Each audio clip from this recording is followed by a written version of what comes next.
What if the most influential leaders in healthcare aren't sitting in boardrooms, but standing at the bedside? Nurses aren't just caregivers, they're decision makers, problem solvers, and innovators. In home care, they're the ones navigating complex patient needs. In this episode, we're celebrating the leadership of nurses and diving into how they shape the future of home-based care. If you care about the people who care for us, you don't want to miss this.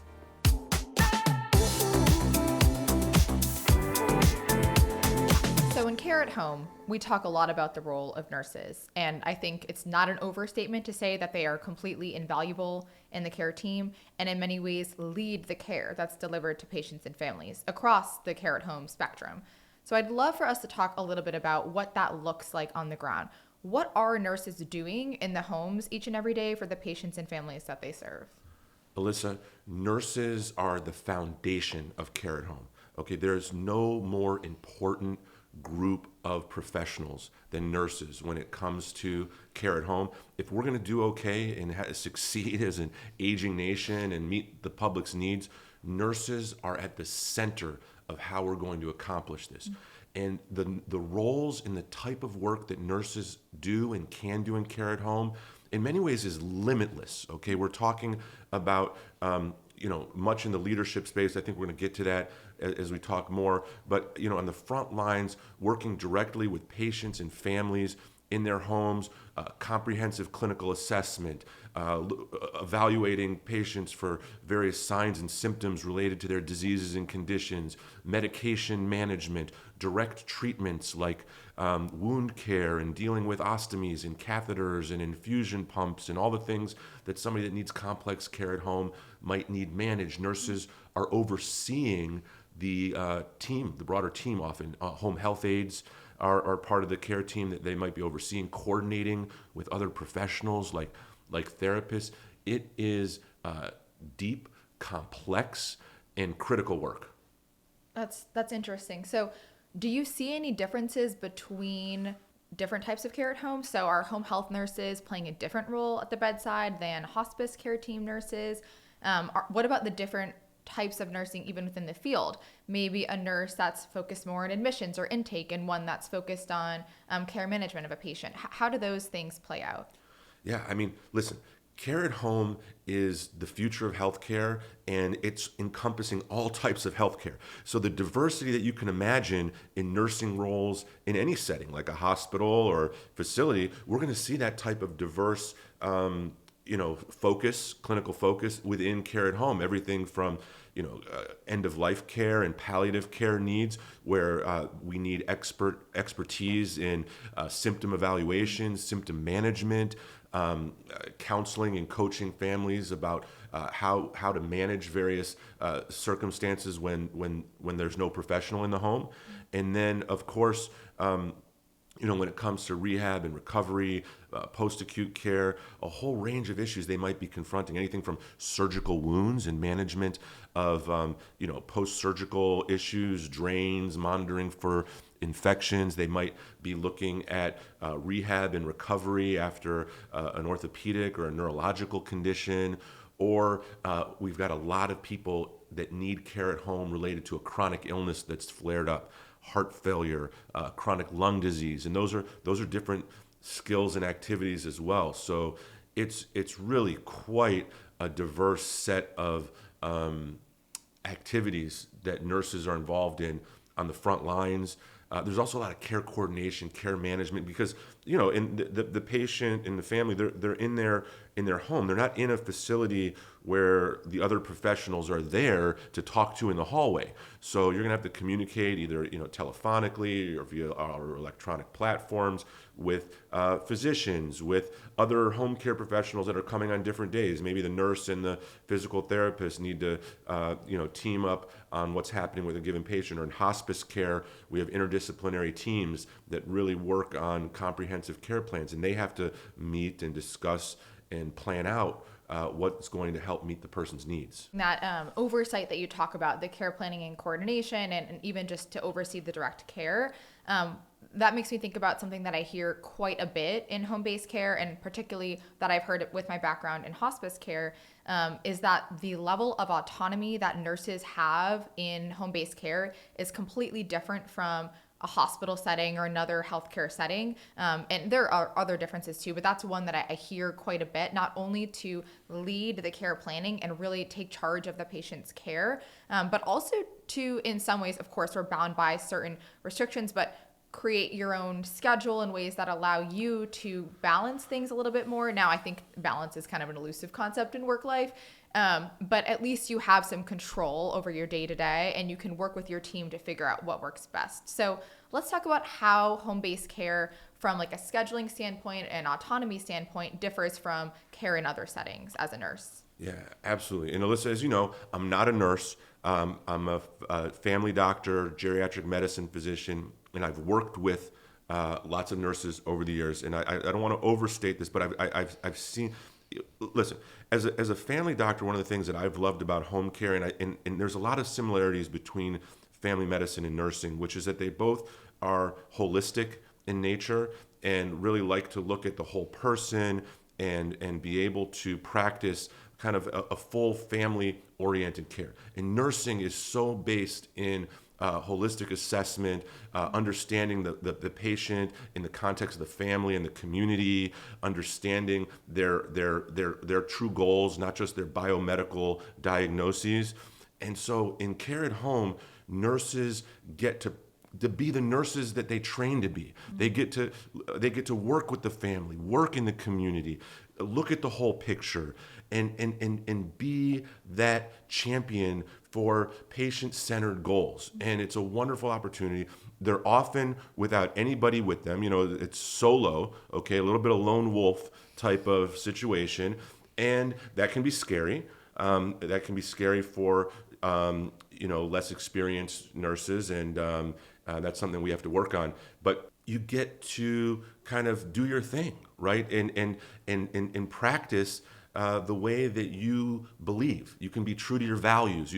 There's nobody standing over your shoulder every second telling you how to do things. So that autonomy piece is really attractive to to nurses, and one of the reasons why people listen. You're in other settings, in office, in hospital. It can get very regimented, and in care at home, nurses have an opportunity to practice the full scope of nursing, and with a lot of autonomy.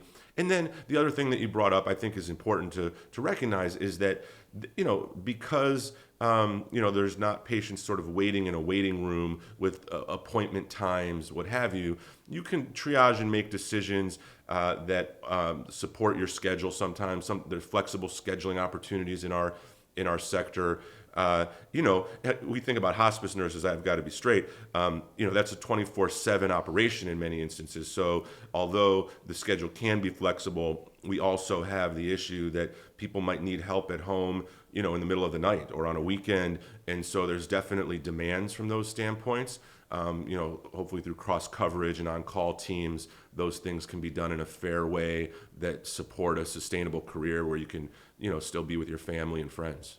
Yeah, absolutely. I definitely don't want to overstate the flexibility, but just to point out that that is a possibility, and it's something a little bit different from what you see in other care settings. And I found it interesting to see over the years what nurses, like what different schedules they like, what works for them, like how many days on, how many days off, travel nursing, a lot of different possibilities in home-based care, especially because we know there's a need. Like you can certainly find a nursing job in home care. No question. I think just one last thing to touch on, we'd be remiss if we didn't talk about it explicitly, is that in home-based care, in home health and hospice, and really home care altogether, there's an additional level of fulfillment that really seems to be, from what I've heard in the field, quite unmatched from other types of nursing.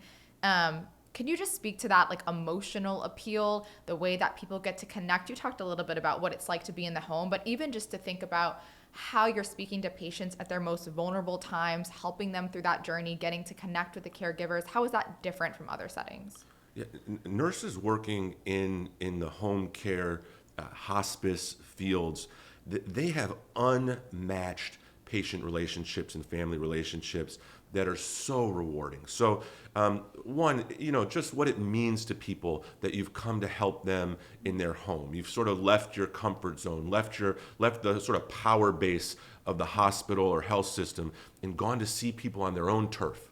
Okay, that's an act of humility. That means something to people. And you get that back in the relationship. Also, you learn things about your patients that you might otherwise not know. You see how they're living their lives. Their stories are on the wall, and the family pictures and symbols of their faith, their hobbies, things that are important to them, and that helps to connect, and that builds a better bond. And then, it can be very intimate. You're sitting next to somebody, on their bed or, on the sofa in their living room. It's not uncommon for there to be touch or even hugs or tenderness in these encounters. It can be a very warm and very rewarding type of interaction. And of course, for me, the other, as a policy kind of nerd, that's into the system issues. You a nerd? No. Yeah, I know. I've had you fooled all this time, right? The issue is that also when we're helping people at home, we're keeping the system, we're making the system more efficient. Mm-hmm. I mean, how much nurses have seen this? I mean, nurses, they get all the BS that goes on in healthcare and in our healthcare system like nobody else. And they see, that people don't need to be backed up in emergency rooms if things are managed proactively at home. We don't need, $50,000 hospitalizations for chronic conditions flaring up that could have been managed proactively at home. And there's a lot of reward. It feels good to be a part of something in this often broken healthcare system that's creating value that benefits the system. And that's something nurses working in care at home can take a lot of pride in. That's a perfect note to end on, being a part of the solution. This show is brought to you by the National Alliance for Care at Home, because every person deserves access to high-quality care where they feel safest, at home. The Alliance is working to advance policies, support caregivers, and shape the future of home-based care. Visit allianceforcareathome.org to learn how we're driving change and you can get involved. All right, let's get back to the show. Nurses don't just provide care, they also drive innovation and shape the way care is delivered. But how do we transition from bedside leadership to operational leadership? Let's explore the evolution of nursing roles in home care. I think another really exciting thing for us to explore is the career pathways that develop in nursing and home care. I've seen it myself. Someone comes in as a nurse doing visits and they climb their way up to different leadership levels. Maybe it's clinical operations, maybe they just become an overall operator. Can you talk about the pathways that exist in home health and hospice care for nurses to grow in their own career and the ways that those organizations can invest in nurses to create future leaders? The potential roles and different ways of getting into care at home for nurses, it's endless, really, in many respects. And we've got to remember anytime we're talking about nursing, like in 2025, there is such diversity in terms of different training pathways, different career paths, and we've got to be really sensitive so that there really isn't a one-size-fits-all answer to this question. We look at advanced practice nursing, master's prepared nurses, PhD nurses. They're desperately needed in care at home. There are wonderful opportunities as team leaders, as primary care clinicians, as specialists that are doing consultative services. Also, we need teachers and researchers in care at home from the nursing fields. So that part of the career and the spectrum of nursing is critically important. Of course, when we're talking about frontline nursing in care at home, the frontline care roles, the typical nursing roles that we're seeing are nurses with bachelor's degrees. So, we know that bachelor's degrees in nursing are associated with improved quality and outcomes, and we want to see a strong group of bachelor's prepared nurses in care at home. Actually, there's a few ways to get to that point of having a BSN. One is to start as an associate's degree of nursing or a diploma program and work in an RN to BSN kind of bridge training program, which are very common and popular. Another way to get a BSN are through accelerated programs. The traditional, by the way, a 4-year program at a university that has a nursing school. But these other pathways, the RN to BSN pathway, It's very important. And the other are accelerated BSN degrees. So these would be folks that maybe got a degree in another field, and then after finishing that, did an accelerated program, essentially a second bachelor's degree, in order to get certified as a nurse. Actually, in our industry, one of our members, Beata, the founder of Beata, Mark Beata, has established an accelerated second degree nursing program near his hometown in Camden, New Jersey. And I've had a chance to work with Mark on that project with Cooper Medical Center and Thomas Edison State University. And it's a wonderful way to get more people into nursing. Now, I said I talked about nurses with bachelor's degrees and advanced degrees, critically important in care at home. I'd want to also point out that vocational nursing or practical nursing, incredibly important part of care at home, both in home health and hospice, in ongoing long-term care at home. They play critical roles. And then registered nurses that maybe are not bachelor's prepared. So registered nurses through associate's degree programs or registered nurses through diploma programs are critically important. And they're going to, in these nurses, again, we talked a little bit earlier about the different roles and the types of care being provided. And those nurses are contributing in many respects to those different types of care. And specialization. I mean, there are opportunities to specialize in nursing and in care at home. We need generalists. We need nurses that can kind of do it all, because there's such, when we're talking about aging, we've got people with multiple chronic conditions. They have heart disease and a neurological problem. They might have a mental health concern and lung disease. And so we need that generalist perspective, but we also need specialization in hospice and palliative care. There are some really specific areas of knowledge and skills that are important, that we have special training and certification and specialization. And even, across other areas, everything from oncology to cardiovascular care. Certainly wound care is a big topic in care at home, and specialization can be really important. You mentioned additional training, so I'll just take the moment to plug that the Alliance has a lot of educational opportunities available for its members around hospice quality, compliance, manager development across all types of care at home. And that actually leads me to the question that I want to ask next. I'm curious if you have any things that come to mind right away when you think about attributes that either make a really good nurse, and I know there's a lot of different types of good nurses, but some things probably cut through, that just make you a good nurse at the core. And then additionally, what qualities are good to think about fostering in nurses that are looking to be the next generation of leadership? Yeah. I mean, are you okay asking me another question after I took like a half an hour to answer your last question? I'll cut you off if you go too long. All right. I mean, because that's like, we can go forever on these things. In 15 words or less. Yeah. It's like a puzzle. I'm not that's one I wouldn't be good at. The word 15 words or less. But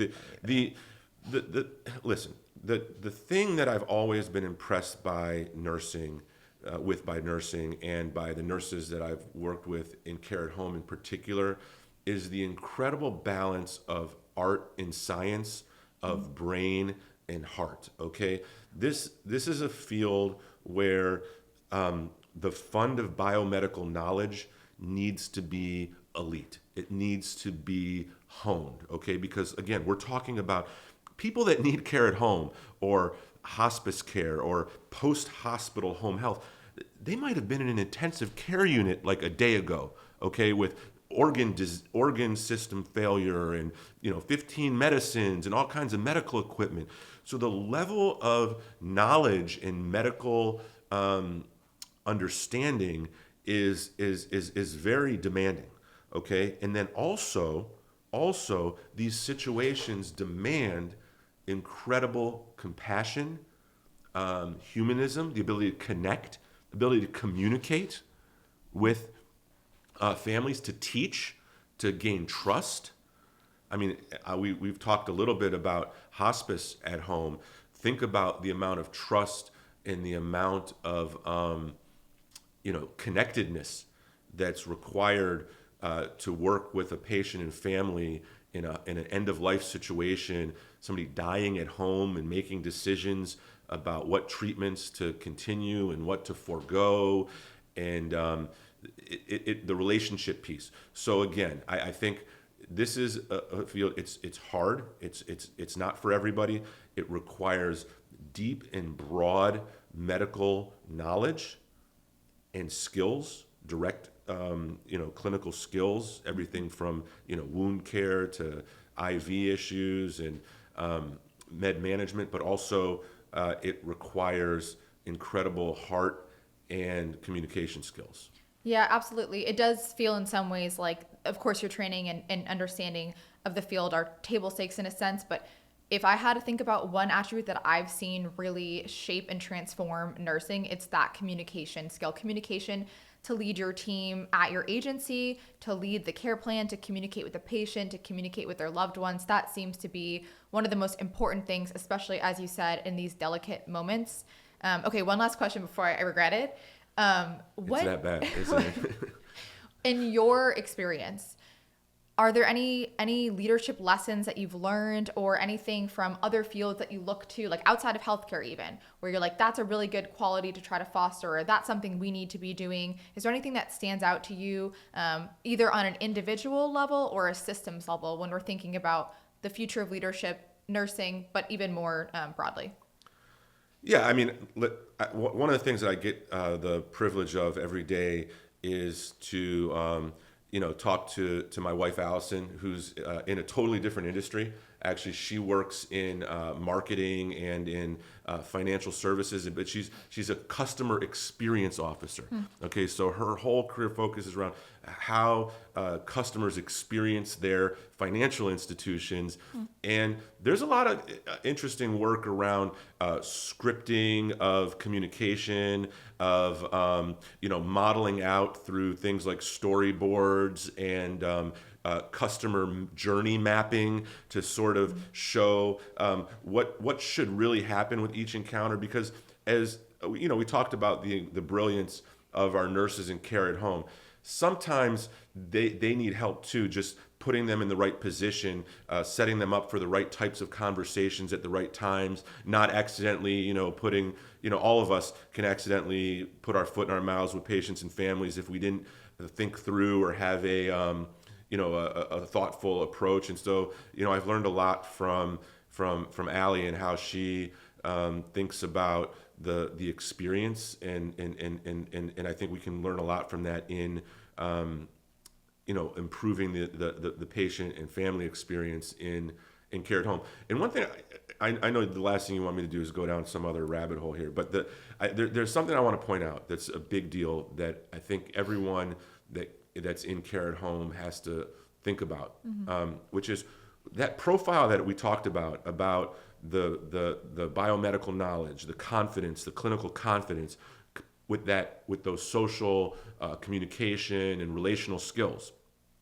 A big problem is that sometimes those aren't all that developed in a new, fresh grad. So our national strategy for getting nurses into care at home has been basically for them to go work in a hospital or in an emergency room or some other setting where there's a lot of other colleagues around them for mentorship and coaching. And then, 5-7 years later, maybe they're getting burnt out on that, or they have family changes that they want to adjust their career for, just have new interests. Then we recruit them into home health, hospice, other care at home work. Well, there's not enough new grad nurses for all the nursing roles in our country, let alone enough nurses that have gone through that process and then are ready to come into care at home. And so we're struggling to get enough people into the field, and we've got to find new pathways. Like, how do we get people that training and experience early? How do we provide that support and mentorship? There's some examples within our membership that are really promising around those type of programs, nurse residency programs in hospice, in home health are really important. Yeah, I couldn't agree more. I keep going back to introducing the concepts Even at colleges and universities, how can we go in and have educational seminars and be there on the career days when they're talking about all the other fields? Let's make home health, hospice, palliative care cool and like bring it to the Gen Zs and even younger. But I think that's a great note to end on, and we'll also have to have Ellie on the show as a future guest. Oh yeah, she's a lot brighter than I am. Leadership isn't about waiting for permission. It's about stepping up and making change happen. In this segment, we'll tell the story of a nurse who took bold action without waiting for approval, proving that leadership starts with action, not titles. Okay, so I want to do a little bit of a story time now. We've talked a lot about some practical things, but let's help people feel and understand how nurses are leading in the field. So do you have any examples of a nurse really pioneering, taking bold action, innovating in home care? Alyssa, thanks for asking me.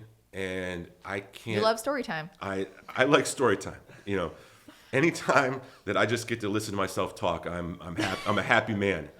You know, Other people do too. Yeah, no doubt. Well, 2020 was a tough year in healthcare. Okay, the COVID-19 pandemic. Tough year in healthcare. It was a tough year for society, for people. Okay, death, suffering, a lot of bad stuff. Especially being in elder care and working with frail elders, so much really bad things happened with the spread of COVID-19. Okay, before vaccines or any type of treatments were available, and even before we exactly knew how it worked. And I was working at the time with an incredible nurse leader, actually at Visiting Nurse Association Health Group, Ellen Gussick, our chief nursing officer, who a seasoned nurse leader, knew home care and hospice and geriatric care, and had an incredible team that she had built over many years. And so here we have this moment. The hospitals are filling up with people with COVID. They don't have enough room, okay? The emergency rooms are being flooded. It's also not necessarily the safest place for everybody to be because there's a potential for spread in these settings. Healthcare workers, it wasn't just elders that were killed by COVID. We had healthcare workers that were killed by COVID. And Ellen and her team, what they did, instead of saying, okay, we're checking out, game over, shut it down, there's nothing we can do, what they did is they went to the hospitals and emergency rooms and asked how they could help. They could help with this capacity issue, with these overwhelming volumes of patients with severe respiratory illness.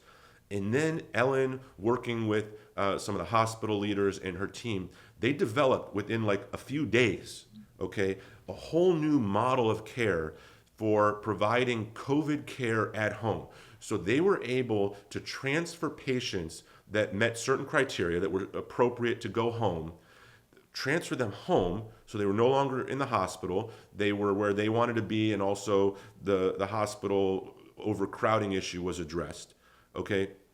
And the people got the care they needed at home. But what this took, okay, was monumental. We're talking about, they set up these 2 nurse teams where one nurse was the clean nurse that would help the nurse that was actually going into the home get gowned and masked and make sure that every protection and caution was taken so that they didn't get sick. Also, they used essentially not walkie-talkie, but hands-free communication so that they didn't have to do the frontline documentation in the home. They would talk that back to their partner nurse. And then these nurses, after they'd finished doing the COVID care in people's homes, they wouldn't even go home and stay with their families, like they wouldn't stay in the bedrooms with their significant others or kids, because even all these precautions were taken, they were still worried that they might be at risk of spreading infection.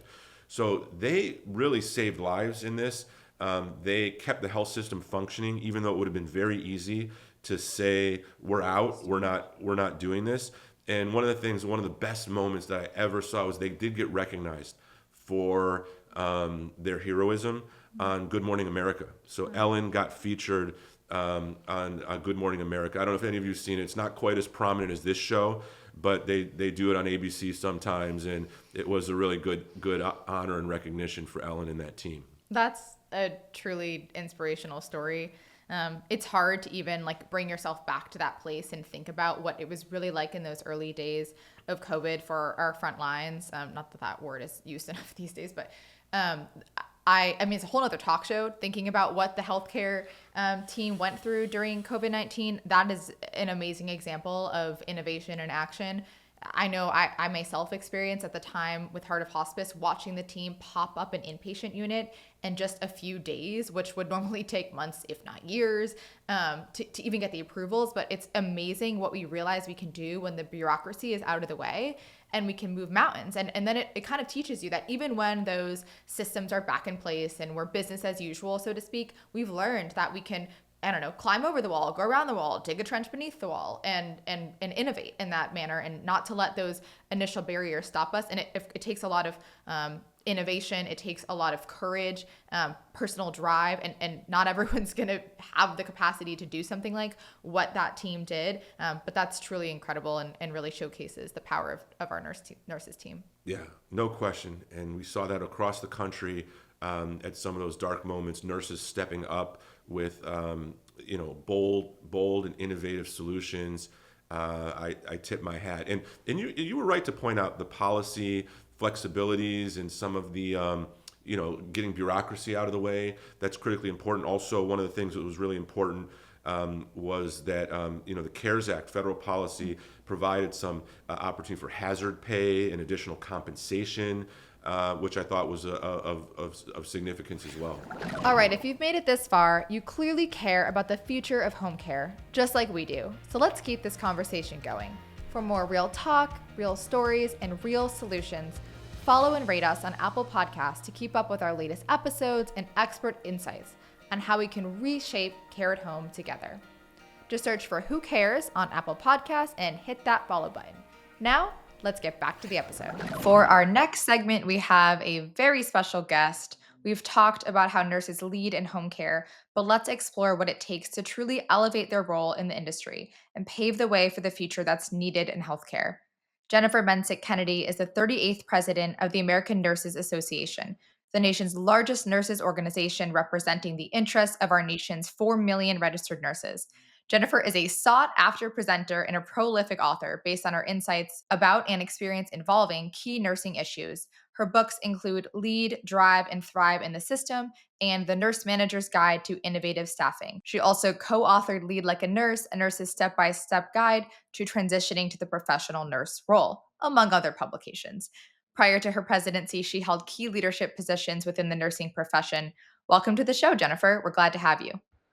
Thank you. It's good to be here. Thank you for having me. We're so happy to get to talk to you. It's incredible. And Jennifer, as you know, our work with the National Alliance for Care at Home encompasses the work of thousands of locations of home care and home health and hospice care in all 50 states. And of course, in partnership with nurses. Nurses are really at the center of care at home. We're just so excited to get to talk to you. In addition, to your leadership of really nursing across the board, but also your personal experience working in home health and hospice. Absolutely. That was my I love being a home care and hospice nurse. And like I've told everyone, to me that's real nursing. So let's start the conversation learning a bit more about you. I know I did a little bit of that in the intro, but tell us about that journey into the leadership position you hold now and kind of how your path informs your vision of nursing in America currently. Thank you very much. It's a long journey, of course, and obviously throughout the journey, I'll tell you about successes, but I don't tell you about all the failures. I think a lot of times people see someone in a successful role and don't think that they might have had issues along that pathway. So we can maybe touch on those too. But when I was in high school, I was actually in a leadership elective. I was in a very small school, so there was 55 kids in my graduating class. And I, had decided that I wanted to be a nurse. And I also liked leadership, so I would volunteer and do what I could. And of course, started my journey. I really wanted to be a nurse practitioner, though. So in high school, I was going to be a nurse practitioner. But I went to the community college, and then I did my RN to BSN program. And when I was in my program, I realized that I didn't want to be a nurse practitioner, but I really wanted to get into leadership and look into leadership roles, systems, and management seemed really interesting to me. So I changed my direction when I was in my RN to BSN year, and after that, I went and got my MBA and realized the power nurses have. When I was in that room of individuals, not very many clinicians, but a lot of people who had never touched a patient thought they knew how they were going to change the world of healthcare. And I realized the power of nurses was that we've taken care of people. We've walked the journey. We've seen the system from the inside and out, and we have a powerful voice in being able to lead that and influence it. And we really need to use our voice. I decided to go back and get my PhD in nursing because I wanted to focus more in on the nursing component. This is all while I worked as a home health nurse. It really allowed me the flexibility to go to school and to do all this. And I love home health and hospice so much. So my dissertation actually in my PhD program was looking at organizational attributes on what type of organizational attributes improved the care and improved satisfaction of home health nurses. That was published way back, I think, in 2006 in a Jonah, and I think it's readily accessible now on Google Scholar and some others for people who might want to look at it. But those things are relevant today, and that was about how home health is so important to me. How do we continue to provide those really great working environments? So much focus is done on acute care in the hospital environment, that how do we bring that focus into the home health and home care setting? Because that's really where care is done and care is needed. I really got involved with the Nurses Association around the same time, and was the president of the Arizona Nurses Association, but then continued my journey nationally. And here I am today as president of the American Nurses Association. Wow, your story is incredible, and to have such a accomplished and prolific nurse leader, American healthcare leader with us today is such a privilege. And just for our audience, I think one of the most important things you can help us understand is so nursing education, the training, and clinical work. And I know a lot of that in a lot of communities takes place largely inside the walls of healthcare facilities. And so, how I sometimes say that it feels like the national strategy for getting nurses into community health work, into home care and hospice, is that we wait for people to get burnt out after 5 to 7 years of working in a hospital, or they have a life change that they need to kind of change the logistics of their life, and then they look at for other things. But is there anything more intentional we can do? Like, what will get the attention of, more early career, more nurses in training? Absolutely. I think a couple fold. I really do think a lot of this starts with our state boards of nursing and our schools of nursing, and it also begins with our hospitals. And I think hospitals have this power source where have those relationships with the schools of nursing and say, hey, we really need this pipeline, and we need the nurses to be experienced in X, Y, and Z. And so they get that ear of the dean and others to help provide that pipeline for them.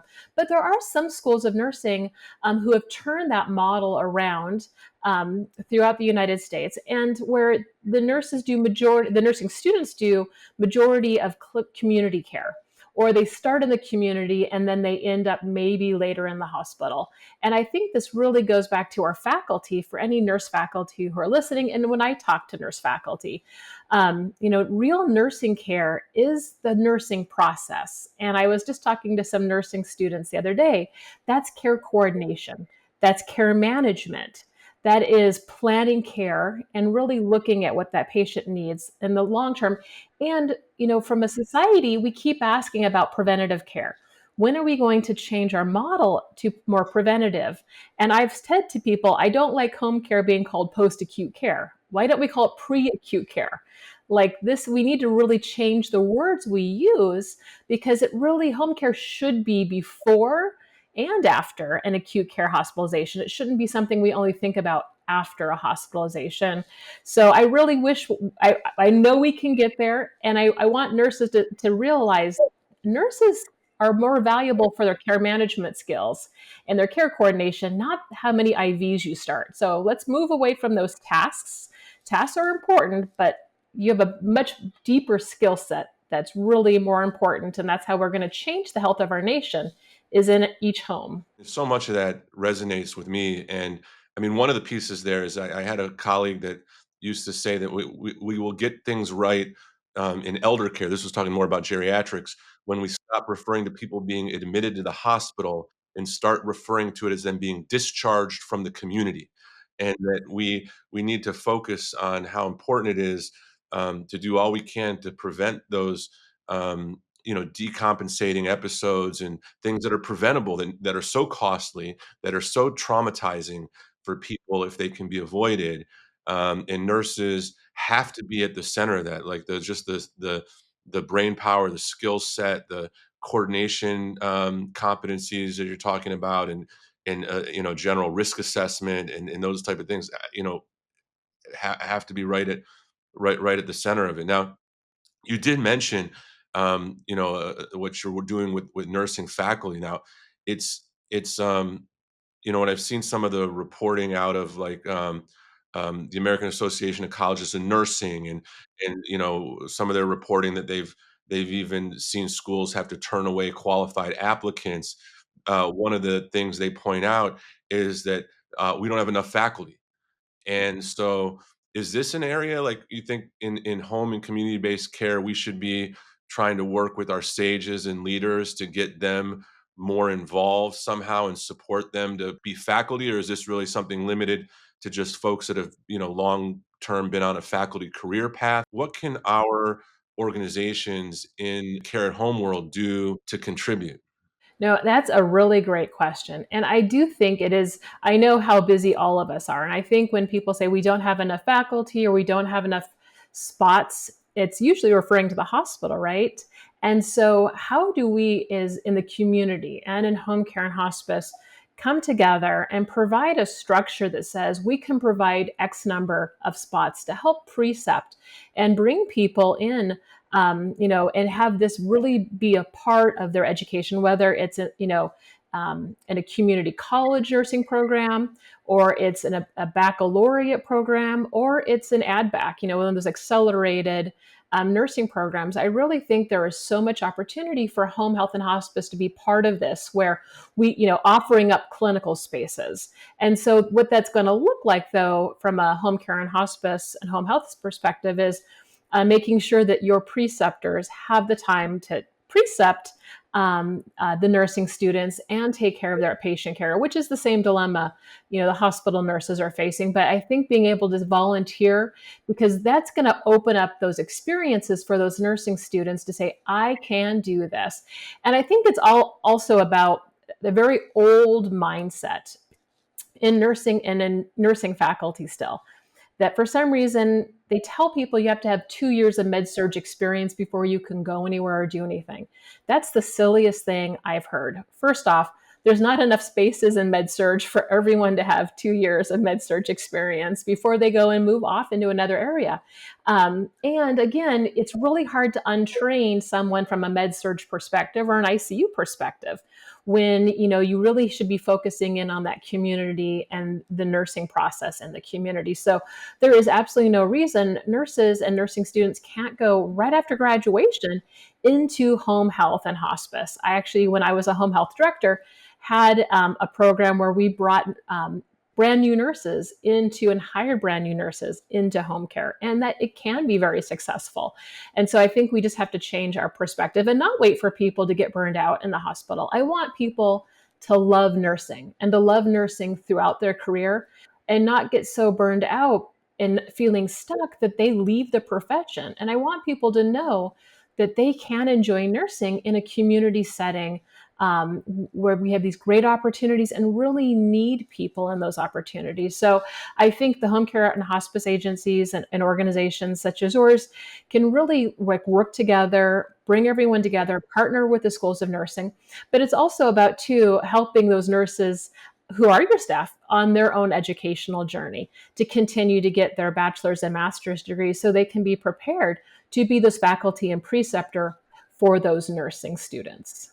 So many good nuggets in what you said. It's hard to figure out where to zero in on next, but I think one of the key themes that I'm sensing throughout is these partnerships, of course, at the national level and the state level, but also even at the provider or agency level, both with other like local healthcare institutions, with the local colleges or universities in the area to start those career pathways. I think those are two good places to start, but I'm wondering from a boots on the ground provider perspective, what can I do at my organization to help attract new nurses, retain my existing nurses, and create those career pathways for growth? No, absolutely. I think one thing to think about and to consider is, why do nurses go into nursing, right? It is to care and take care of people. And so you can go back and read my dissertation work, but those, what are the attributes of your organization, you know, that allow and provide the environment for nurses to provide good patient care? And they get burned out in the hospital because those attributes are not there. And so, how does the home care and hospice organizations and agencies locally create an environment that attracts, or is a magnet like environment that brings nurses in, because the nurse at the end of the day feels good that they were able to take care of a person and make a difference in a person's life. And so how do you create that environment? And if you create that environment, the word of mouth will get out for people. And as students experience it, if you're a local agency, go to your local nursing schools and say, hey, I've got, raise your hand and volunteer.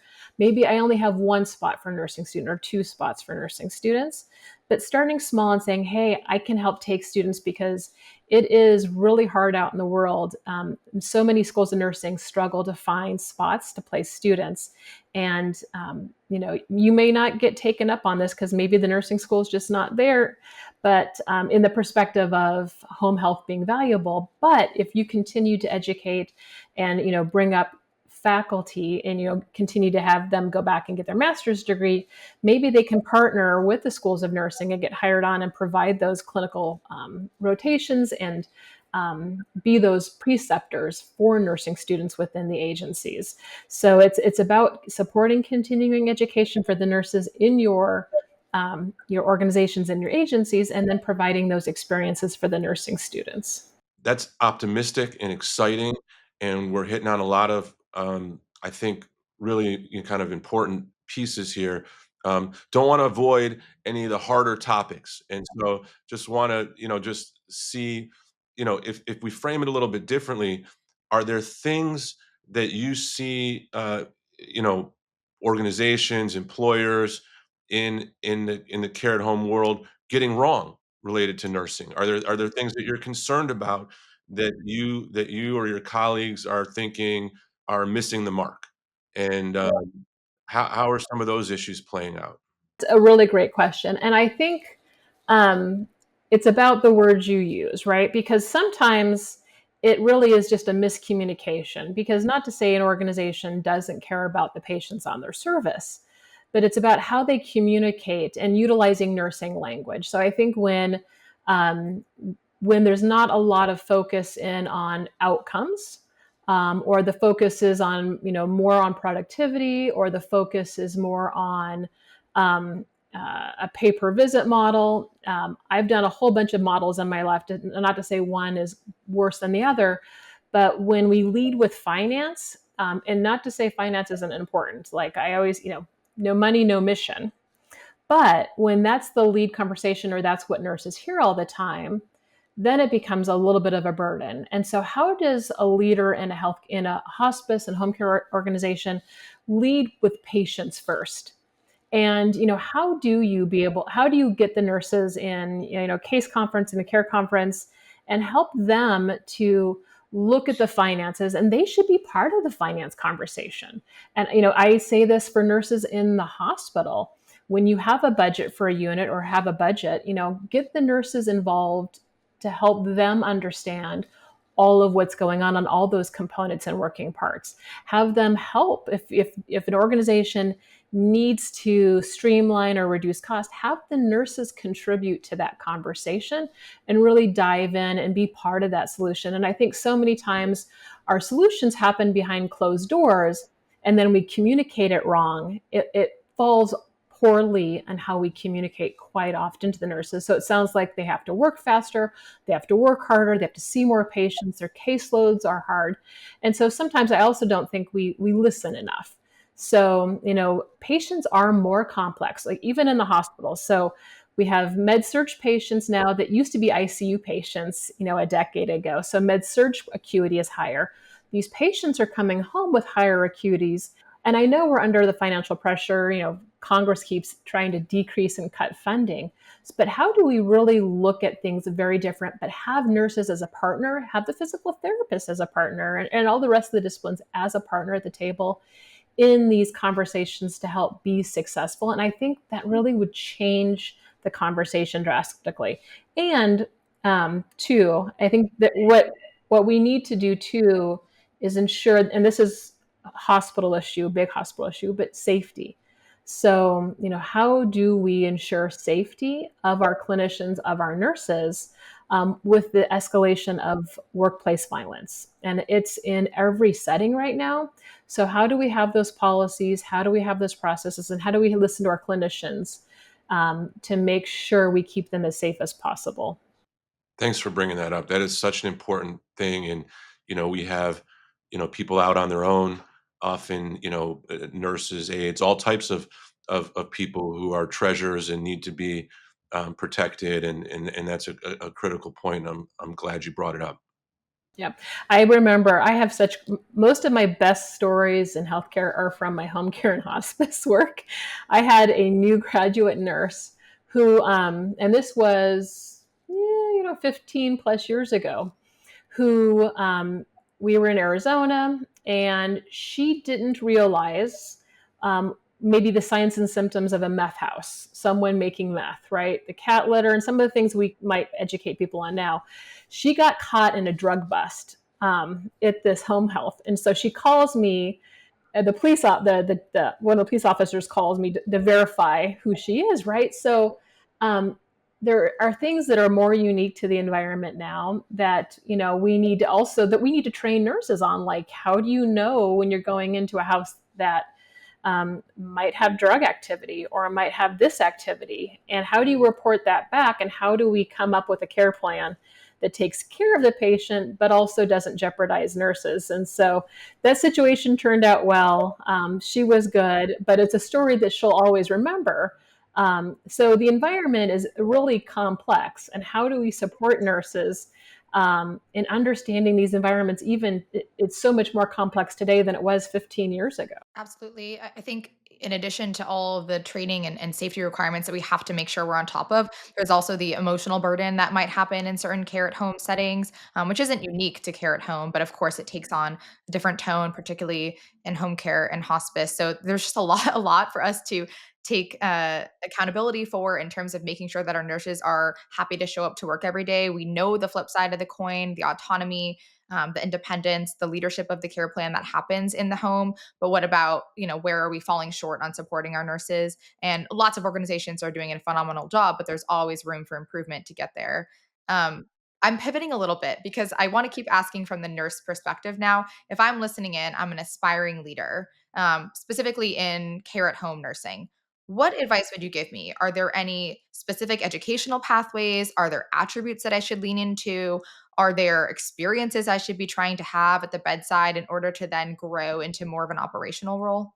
Yeah, I think, so one of the things I did quite often in my life was I always said yes to everything, which isn't necessarily the most healthy thing to do either. So you have to kind of know who you are and what you can take on in your role. So when people so I think one of the things that's important that nurses, and particularly females, and there's a gender thing here, females tend to do is someone will say, hey, I think you'd be really good at X, Y, and Z, right? If someone says, hey, I think you'd be really good for this role, listen to them, right? because they see something in you that you may not necessarily see in yourself, and trust in that. And I think many times I hear people say, people have told me I should go try this, but I haven't. And so I think that we have so many potential leaders who fear failing or don't think they're ready, but I want them to also listen to other people, right? I've said myself to people, I think you'd be phenomenal because I see traits in people that I may not be able to pinpoint, but I know they're really good for leadership. So one, listen to others, right? If someone says, I think you'd be really good, or can you try this role? Seriously consider and give that a thought. It is about continuing education. And this is not about, someone with a bachelor's degree being better than an ADN or a master's, but it's about that continuing what you learn formally. So I started as an LPN. I was an ADN RN, bachelor's prepared, and now I've got a PhD. But it is about continuing your formal education as well. It is about looking for those opportunities, going back and getting a master's degree in nursing leadership to learn those leadership skills. Because when you do get those degrees, the doors do open more for you. And I think this also goes back to the home care agencies. And the administrators or the CEOs, to look for and to hire nurses with those degrees, because it helps provide those opportunities. Oftentimes, people, think that a nurse is a nurse is a nurse, and we're all really great. But I do think that, having someone with that education does open the doors to connect with the schools of nursing and to connect with others in their community and connect with their peers in the acute care setting who are highly educated. And that it provides a different table for home care and hospice agencies to be at, because you really do need that partnership.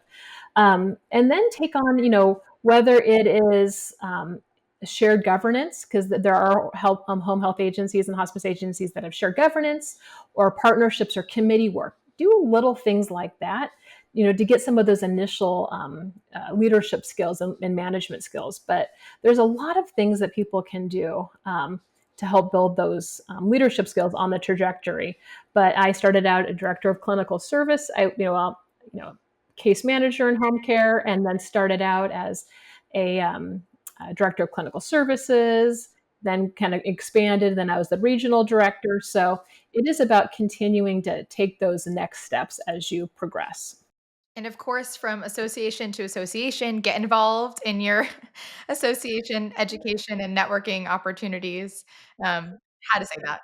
It does, because you meet other people and you get more mentors, and you get different mentors who can help provide you with direction and provide you with skills. And so had I not got involved with the Arizona Nurses Association at the time, the number of doors that were open just from the connections there, it would have been a very, very different path. So being involved in your association or associations, I'm involved in numerous associations, just as a member, is so vitally important because of what you learn and the connections and the mentorship. So it's an absolute must to belong to your nursing association, belong to Alliance, belong to whatever it is, but to help make those connections for you.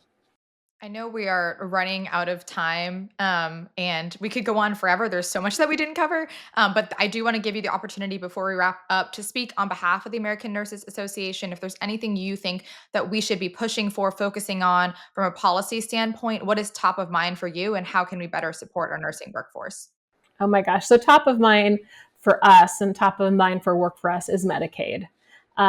Because this has such an impact in so many areas. They're projecting that if we cut Medicaid, like that people are suggesting, could happen. Right there's over 500,000 healthcare jobs that are gone. These are nursing jobs that will be removed. This will be, our most vulnerable patients in home care and hospice will not have the services that they need in the community. I see organizations closing. The larger hospitals and larger ones might be able to weather some of this, but we need to focus on sustaining Medicaid so we can provide these services, because that's why we exist. is to be able to provide these unique services in the communities to people so that they can stay where they're at. And technically, in the long run, it's cheaper if we keep them healthier in the community. So sometimes things cost a little bit more upfront. It's going to make such a difference. So that's really, the number one thing on our mind, and one of the number one things we're working at the American Nurses Association. And then, of course, workplace violence, and making sure we provide safe environments in every place that a nurse works. And then for faculty, right? So there are some bills that are being proposed to help support nurses, and one of them is called the Precept Act, actually. And this probably is a very good one for home care and hospice. We're hoping we get some traction on this year. But anybody who precepts a new grad being less than 6 months out, would be able to get a $2,000 federal tax credit on their taxes. And so, as an additional incentive, particularly for those organizations who can't afford to pay a lot for a preceptor or can't do a lot, this helps provide another level of incentive for nurses to precept within their organization. So when we want to look at bringing that next generation of nurses on, having preceptors is valuable, but we also know they need some type of reimbursement or some type of thank you for the work that they're doing, because it's hard to precept and take care of patients at the same time. So hopefully with the Precept Act, hopefully we can pass that and then be able to provide at least that back to the nurses who are doing that wonderful precepting in the communities. It's incredible. And it doesn't surprise me at all that, the top issue for America's top nurse and for our nursing association is around the most vulnerable people in our society that are dependent on Medicaid. It's a critical issue to be addressed across all aspects of healthcare. Certainly, the risks to home and community-based services are high, and it doesn't make any sense because these are things that would help keep people out of hospitals and lower system costs, and have a more independent, compassionate society. Actually, I'm going right from here to Capitol Hill to make some visits and talk there about some of these issues around Medicaid. There's some bad ideas that are emerging around Medicare also that we need to be vigilant about, because, of course, with an aging nation, Medicare, is just so important for for our seniors and for our society as a whole, and we need to get that right. So much work to do. It is such an honor and privilege to have had the chance to speak. We'll look up that Precept Act right after this and see how we can learn more and participate as well. So really, really grateful for the chance to speak. Thank you. No problem. Thank you for having me.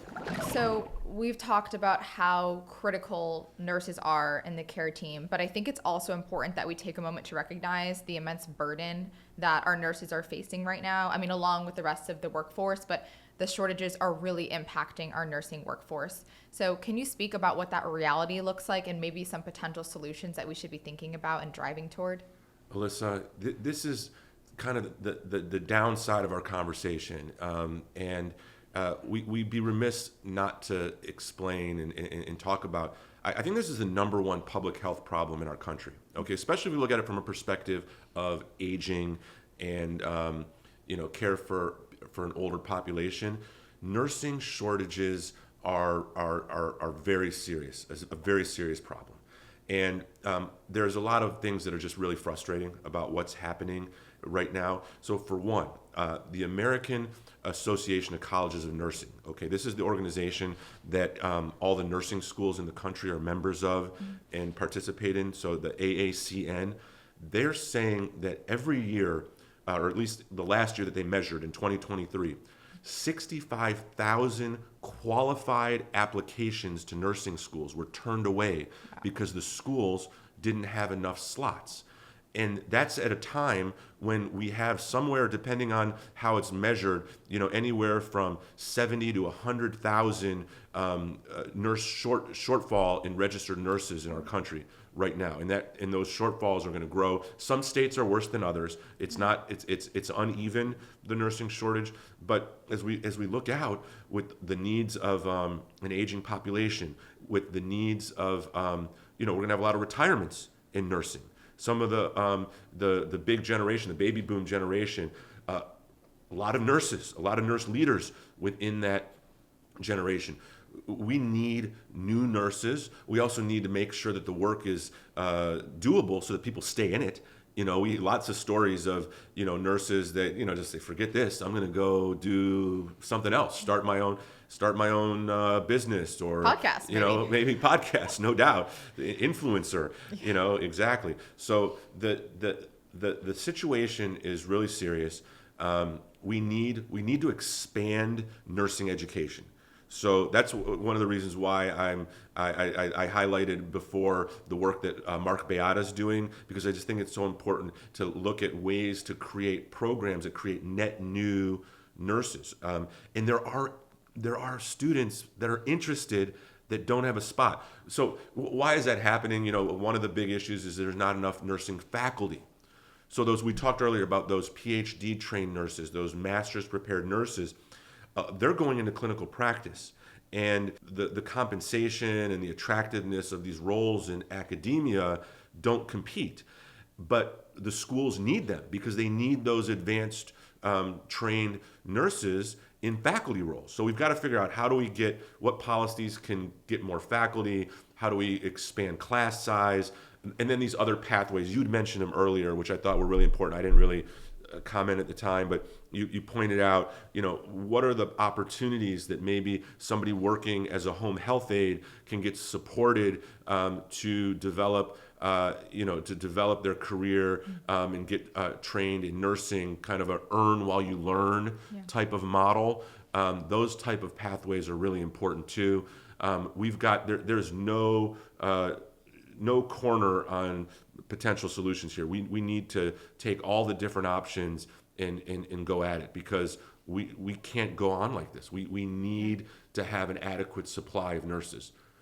Those numbers are absolutely staggering. It really is an imperative for our field. So I'm glad we have programs innovating, thinking about the ways that we can engage the workforce earlier and continue to sustain the growth, especially as the needs are only increasing. Those examples, sometimes the few and far between, where healthcare policy and policymakers are in alignment with the healthcare professionals and the needs that they have, you can really see magic happen in front of our own eyes. We saw that during COVID-19. Nurses aren't just caregivers. They're leaders, problem solvers, and innovators leading the home care field.